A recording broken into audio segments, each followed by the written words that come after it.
दोस्तों, बहुत बहुत स्वागत है आप सभी का आपके अपने यूट्यूब चैनल आरजीएस में। और हमेशा की तरह आज भी हाजिर हैं डेली करंट अफेयर के प्रोग्राम में। और यदि चैनल पर यदि आप नए हैं दोस्तों तो चैनल को सब्सक्राइब कर दें और अन्य लोगों तक भी शेयर करें। चलिए, आज के लिए आपका पहला प्रश्न। विकसित भारत युवा संसद 2025 का आयोजन किया जा रहा है, कहाँ पर किया जा रहा है? नई दिल्ली, अहमदाबाद, मुंबई और प्रयागराज। तो राइट आंसर हमारा ये हो जाएगा, नई दिल्ली में अभी विकसित भारत युवा संसद 2025 का आयोजन किया जा रहा है। तो भारत युवा संसद 2025 का हुआ आयोजन कहाँ पर हुआ? तो ये नई दिल्ली में हुआ है। और इसके उद्घाटन की बात करें तो डॉक्टर मनसुख मांडविया ने विकसित भारत युवा संसद 2025 का उद्घाटन किया। आपको बताते चले कि नई दिल्ली में 2 दिवसीय विकसित भारत युवा संसद महोत्सव 2025 के राष्ट्रीय दौर का आयोजन किया जा रहा है। साथ ही साथ कार्यक्रम की शुरुआत एक प्रभावशाली उद्घाटन समारोह के साथ हुई। कार्यक्रम में 2 प्रश्नकाल सत्र हुए जो युवा संसद के अनुभव का मुख्य हिस्सा थे। प्रत्येक प्रश्नकाल में 18 टीमों ने भाग लिया। साथ ही साथ युवा सांसदों ने व्यवहारिक नीति आधारित प्रश्न पूछे और मंत्रियों ने संचरित और विस्तृत उत्तर भी दिए। गौरतलब है कि इस भव्य आयोजन की यात्रा 16 मार्च 2025 से 27 मार्च 2025 तक जिला युवा संसद के आयोजन से शुरू हुई थी। देश भर में कुल 105 राज्य स्तरीय विजेताओं ने राष्ट्रीय मंच पर अपनी जगह बनाई थी। साथ ही साथ इस पहल का हिस्सा बनने के लिए 75,000 से अधिक युवाओं ने 1 मिनट के वीडियो प्रस्तुत किए हैं। चलिए, अगला प्रश्न की ओर बात करें तो ये पर्यावरण एवं पारिस्थितिकी से जुड़ा हुआ है। करमपूजा वन्यजीव अभ्यारण्य के संदर्भ में निम्नलिखित कथनों पर विचार करें। और यहाँ पर बताना क्या है, सही विकल्प का चयन करना है। तो बोल रहा है, यह केरल के मलप्पुरम जिले में स्थित है। यह अभ्यारण्य इस अभ्यारण्य के वन क्षेत्र नीलगिरी बायोस्फीयर रिजर्व का हिस्सा है। तो जब हम भारत का मैप देखते हैं और ये जो हमारा दक्षिण भारत है और यहाँ पर केरल है, तो ये नीलगिरी बायोस्फीयर मिलता है और यहीं पर अवस्थित है ये करीमपुझा वन्यजीव अभ्यारण्य। तो इस संदर्भ में ये दोनों ऑप्शन सही हैं, इसलिए राइट आंसर हमारा सही हो जाएगा। चलिए, तो हालिया खबरों के अनुसार केरल के सबसे युवा संरक्षित क्षेत्र करीमपुझा वन्यजीव अभ्यारण्य ने जैव विविधता की दुनिया में एक नई उपलब्धि दर्ज की है। इस अभ्यारण्य ने जीव जंतु सर्वेक्षण में ओडोनेट्स यानी ड्रैगन फ्लाई और सेमसेलर सेल फ्लाई तितलियों और पक्षियों की कुल 63 नई प्रजातियां दर्ज की गई, जो पहले कभी यहां रिपोर्ट नहीं की गई थी। यह सर्वेक्षण 21 से 31 मार्च के बीच समुद्र तल से 50 मीटर से लेकर के 2500 मीटर की ऊंचाई तक स्थित 8 आधार शिविरों पर किया गया था। यह करीमपुझा अभ्यारण्य का पहला संगठित सर्वेक्षण है। इसका आयोजन society for tropical ecological and research यानी स्टेर द्वारा त्रावणकोर नेचर हिस्ट्री सोसाइटी के सहयोग से किया गया था। वर्ष 2020 में संरक्षित क्षेत्र घोषित किए गए इस अभ्यारण्य का क्षेत्रफल की बात करें तो 227.21 वर्ग किलोमीटर है और यह नीलांबूर वन प्रभाग के अंतर्गत आता है। अब इस दौरान जो सर्वेक्षण किया गया, प्रमुख खोजों की बात करें तो ओडोनेट्स की 41 नई प्रजातियां दर्ज की गई। इसमें गोम्फिडिया कोडागुएंसिस, रयोथेमिस ट्रायंगुलरिस, यूफेया फ्रेसेरी और प्रोटोस्टिका टिस्टा ग्रेवली जैसे महत्वपूर्ण प्रजातियां शामिल है। तितलियों की 6 नई प्रजातियां जैसे कि नीलगिरी फोर रिंग, सल्फ्यूज डबल बैंडेड जुड़ी और पेंटेड कार्टेसन इस क्षेत्र में पहली बार देखी गई हैं। अब यहाँ तितलियों की कुल 263 प्रजातियां मौजूद हैं। तो ये सब जो नई प्रजातियां मिली हैं तो ये जैव विविधता के समृद्ध क्षेत्र को दर्शाती हैं। सर्वेक्षण के दायरा और प्रक्रिया की बात करें तो पक्षियों की 16 नई प्रजातियों जैसे कि यूरेशियन स्पैरो हाक, ब्लू ईयर किंगफिशर और ब्रॉड टेल्ड ग्रास बर्ड को शामिल किया गया है, जिसमें कुल पक्षी प्रजातियों की संख्या बढ़कर 239 हो गई है। चलिए, तो यदि चैनल पर यदि आप नए हैं तो चैनल को सब्सक्राइब कर लें और अन्य लोगों तक भी शेयर करें। चलिए, यह केरल के मलप्पुरम जिले में स्थित है। इसका नाम करिम्पुझा नदी से लिया गया है, जो चलियार नदी की एक सहायक नदी है। तो करिम्पुझा नदी कहाँ पर है? केरल में बहती है, और इसकी सहायक नदी कौन सी है? चलियार नदी है। यह अभ्यारण्य लगभग 227.97 वर्ग किलोमीटर में फैला है। इस अभ्यारण्य के वन क्षेत्र नीलगिरी बायोस्फीयर रिजर्व का हिस्सा है। करिम्पुझा WLS पूर्वी तरफ जो है मुकुर्थी NP यानी तमिलनाडु और दक्षिण तरफ साइलेंट वैली केरल के साथ सीमा साझा करता है। इसमें हाथी, बाघ, तेंदुआ, नीलगिरी तहर, गौर और सांभर जैसे बड़े स्तनधारी भी देखे गए हैं। इसके अलावा पतंगे, सिकाडा, चींटियां, मधुमक्खियां और मछलियां जैसे छोटे जीवों को भी विविधता यहाँ मौजूद है। चलिए, अगले प्रश्न की बात करें तो ये भी हमारे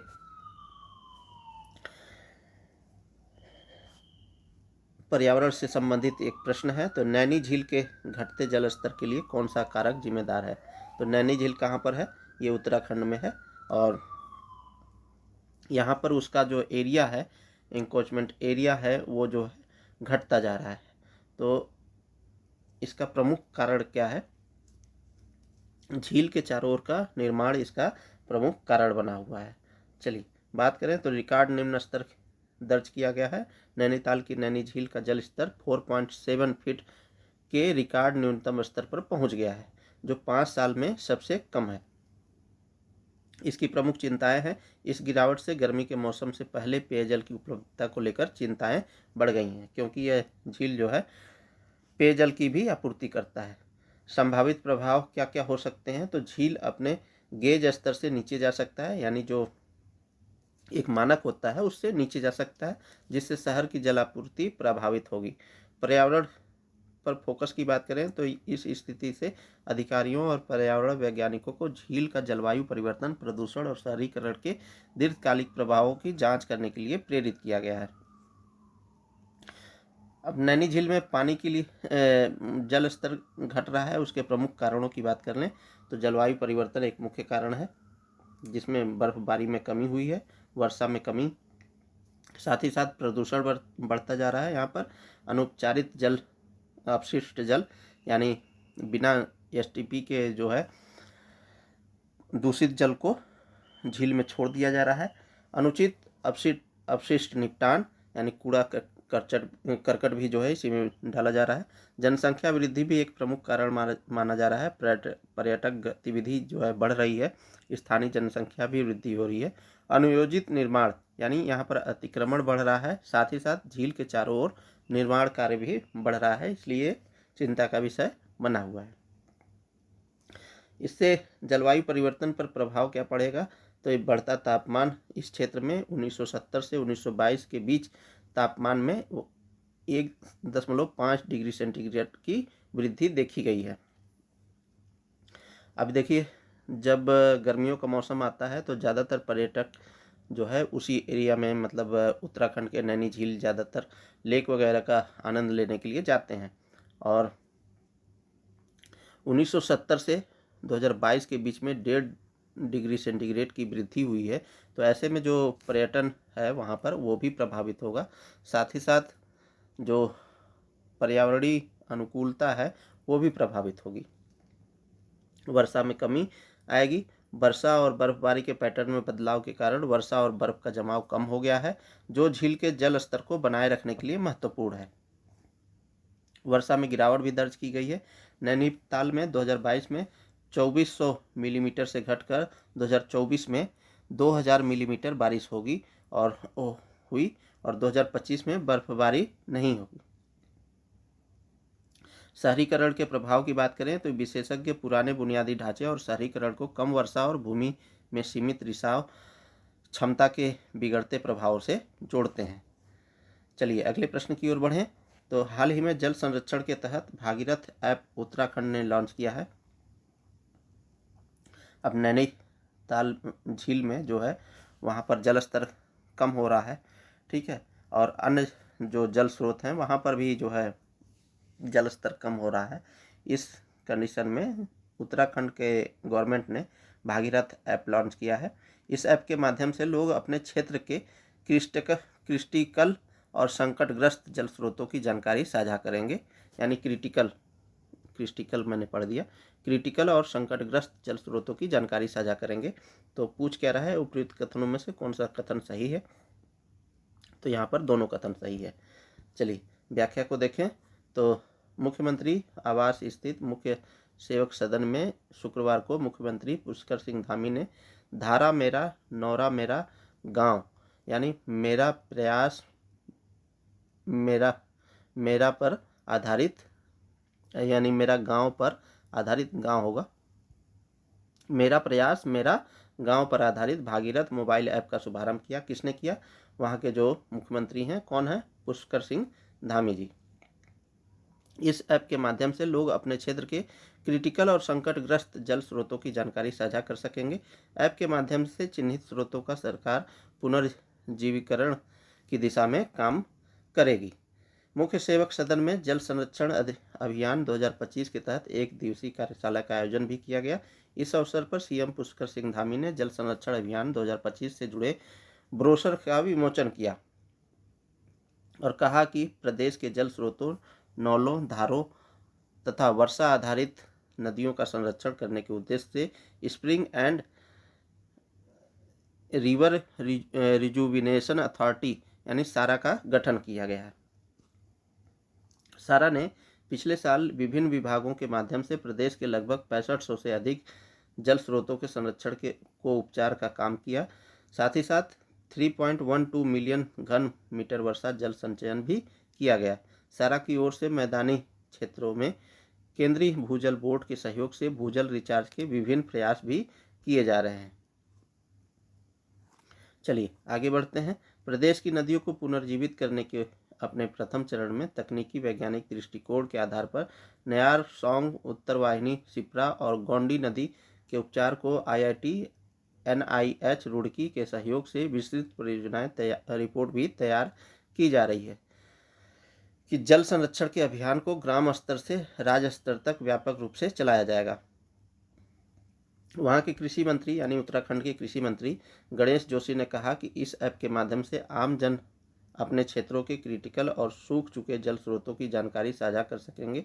इससे समय रहते उनका उपचार भी संभव होगा। अपर मुख्य सचिव आनंद वर्धन ने कहा कि जल संरक्षण अभियान 2025 का एक अभियान मात्र नहीं है, ये राज्य की जल संपदाओं का संचयन, संरक्षण और राज्यवासियों की सहभागिता से चलाया जा रहा है। इस अभियान के तहत ग्राम स्तर पर धारा नौला संरक्षण समिति गठित की गई है। प्रत्येक स्तर पर ग्रामवासियों की भागीदारी सुनिश्चित की जा रही है। ग्राम पंचायतों की क्षमता विकास को चरणवार कार्यशाला का आयोजन किया जाएगा। इस अवसर पर विधायक खजान दास, प्रमुख वन संरक्षक डॉक्टर धनंजय मोहन, नीना ग्रेवाल और पर्यावरणविद चंदन सिंह न्याल, कुंदन सिंह पंवार और मौजूद पर्यावरणविद वहां पर मौजूद थे। चलिए अगले प्रश्न की बात करें तो हाल ही में शर्ली बोचवे राष्ट्रमंडल महासचिव बनने वाली पहली अफ्रीकी महिला बनी है। इसका संबंध किस देश से है? तो जो ये शर्ली बोचवे हैं, ये राष्ट्रमंडल की 7वीं महासचिव बनी है। साथ ही साथ ये दूसरी ऐसी महिला हैं जो इस पद को सुशोभित कर रही हैं। साथ ही साथ ये अफ्रीकी महिला है, पहली अफ्रीकी महिला है। अब पूछ क्या रहा है, इनका संबंध किस देश से है, यानी अफ्रीका में किस देश से है? तो इनका संबंध अफ्रीका में घाना देश से है। चलिए बात करें व्याख्या की तो शर्ली बोचवे 1 अप्रैल 2025 को राष्ट्रमंडल राष्ट्रों के महासचिव का पद संभालने वाली पहली अफ्रीकी महिला बन गई हैं। अब ये राष्ट्रमंडल राष्ट्र क्या होते हैं? तो राष्ट्रमंडल राष्ट्र वे राष्ट्र होते हैं जो कभी न कभी ब्रिटेन के उपनिवेश थे और जब उनसे आज़ादी मिली तो इनका एक समूह बनाया गया है और ये जो सदस्य मिल करके ये राष्ट्रमंडल के सदस्य देश कहलाते हैं। तो शर्ली बोचवे ने डोमिनिका की पेट्रिसिया स्कॉटलैंड की जगह ली है। तो ये डोमिनिका की पेट्रिसिया स्कॉटलैंड की जगह ली है, जो पहली महिला महासचिव के रूप में नियुक्त थी। कहाँ पर? राष्ट्रमंडल के राष्ट्रों के महासचिव के पद पर। उसकी जगह अब कौन लिया है? तो शर्ली बोचवे ने, जो संयोग से राष्ट्रमंडल राष्ट्रों के महासचिव का पद संभालने वाली पहली महिला थी। शर्ली बोचवे अफ्रीकी देश घाना की रहने वाली हैं। ठीक है। राष्ट्रमंडल के महासचिव के रूप में नियुक्त होने से पहले वह देश की विदेश मामलों और क्षेत्रीय एकीकरण मंत्री थी। वह घाना की राष्ट्रीय सुरक्षा परिषद की सदस्य भी थी।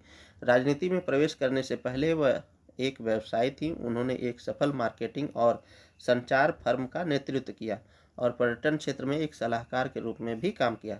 राष्ट्रमंडल सचिव लंदन, यूनाइटेड किंगडम में स्थित राष्ट्रमंडल सचिवालय का प्रमुख होता है। साथ ही साथ महासचिव का कार्य राष्ट्रमंडल के मूल्यों को बढ़ावा देना और उनकी रक्षा करना, सार्वजनिक रूप से प्रतिनिधित्व करना और राष्ट्रमंडल सचिवालय का प्रबंधन करना है।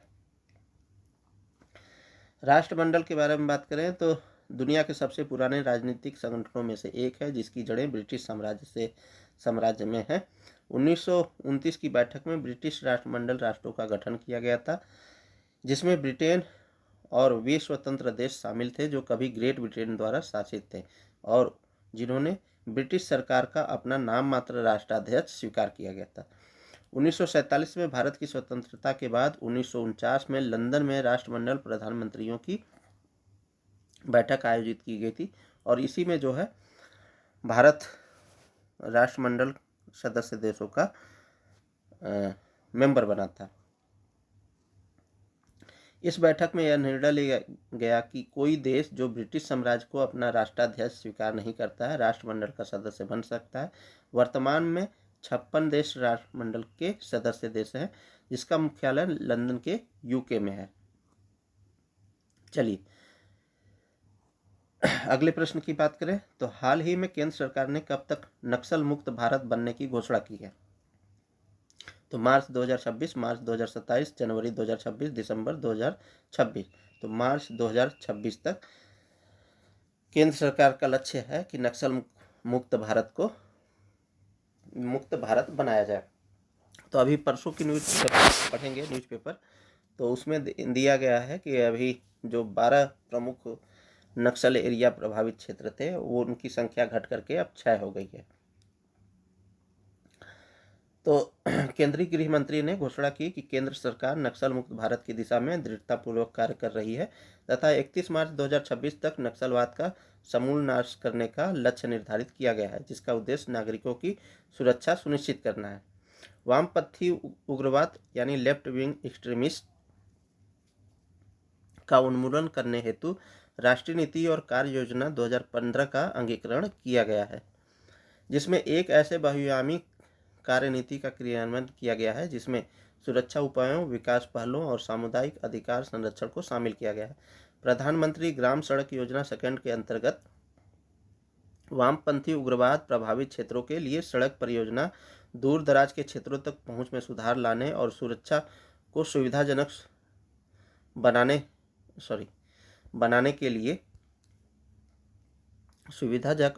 बनाने के लिए कनेक्टिविटी को बढ़ाती है। अब देखिए जो ये नक्सल प्रभावित क्षेत्र हैं ये आखिर में उभरे क्यों? जब ये सुविधाओं के वंचना के शिकार हुए और इनके जल जंगल जमीन को जब हड़पा गया तो ये जो है सरकार के विरुद्ध अपना एक अलग संगठन बनाए और इनका उद्देश्य था कि इस एरिया में अपने समुदाय का संरक्षण करना। तो ऐसे में अब सरकार क्या कर रही है कि जो भी योजनाएं हैं उन तक वो पहुंचाने की कोशिश कर रही है। जैसे कि प्रधानमंत्री ग्राम सड़क योजना, इससे जो है कनेक्टिविटी भी जब बढ़ेगी तो लोग जो है दूर दराज से इजी वे में एक जगह से दूसरे जगह तक पहुंच सकते हैं, स्कूल जा सकते हैं, अस्पताल जा सकते हैं, ठीक है, अन्य कार्य भी कर सकते हैं। तो ये सब माध्यम है नक्सलवाद को कम करने का। साथ ही साथ सरकार की ओर से रोशनी योजना वामपंथी उग्रवाद प्रभावित जिलों में ग्रामीण युवाओं के लिए प्रशिक्षण और रोजगार के अवसर पर केंद्रित है। तो रोशनी योजना चलाई गई थी, जिससे जो है वहाँ पर जो भी युवा हैं, ग्रामीण युवा, उन्हें प्रशिक्षित किया जाए, रोजगार के अवसर उपलब्ध कराया जाए। वामपंथी उग्रवाद प्रभावित जिलों में औद्योगिक प्रशिक्षण संस्थान, यानी जिसे हम लोग इंडस्ट्रियल इंस्टीट्यूट बोलते हैं, उसकी स्थापना की जाए। साथ ही साथ कौशल विकास केंद्र स्थापित किए गए हैं। गुणवत्तापूर्ण शिक्षा तक पहुंच में सुधार के लिए वामपंथी उग्रवाद प्रभावित जिलों के जनजाति ब्लॉकों में लगभग 130 एकलव्य मॉडल आवासीय विद्यालय संचालित किए गए हैं। अब ये देखिए, मेंस का टॉपिक जब बनेगा तो आप इसे लिंक कर सकते हैं। जो हमारे युवा होते हैं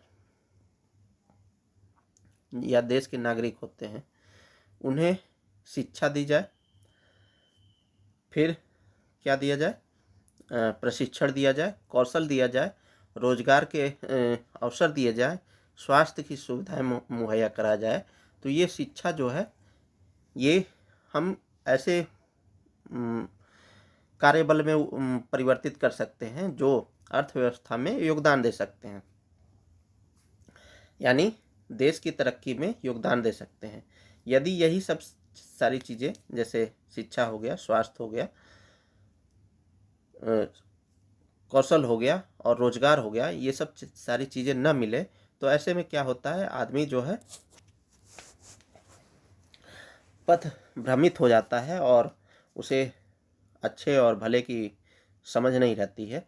ऐसे में वो नक्सलवाद की ओर अग्रसर होता है।